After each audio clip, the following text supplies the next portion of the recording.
শ্রীলঙ্কার কলম্বোতে কাল থেকেই শুরু ভারতের দ্বিতীয় টেস্ট। সামনে সিরিজ জয়ের শেষ লড়াই। প্রথম টেস্ট জিতে 1-0 এগিয়ে ভারত। এবার লক্ষ্য একটাই, সিরিজ 2-0 করা। WTCর গুরুত্বপূর্ণ পয়েন্টের লড়াই। কোনোভাবেই এই সুযোগ হাতছাড়া করতে চাইবে না টিম ইন্ডিয়া। বোলিং আর অলরাউন্ডার কম্বিনেশনে আসতে পারে পরিবর্তন। আলোচনায় রয়েছেন তরুণ গুরনুর ব্রার। প্র্যাকটিসে বলের পাশাপাশি ব্যাট হাতেও নজর কেড়েছেন তিনি। আর মিডল অর্ডারে সরফরাজ খানের নামও ঘুরছে আলোচনায়। তবে শেষ সিদ্ধান্ত জানাবে প্লেয়িং 11।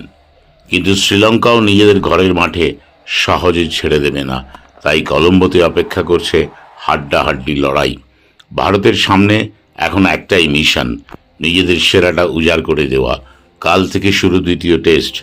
আপনার কি মনে হয়, ভারত কি পারবে 2-0 সিরিজ জিততে? কমেন্টে জানান।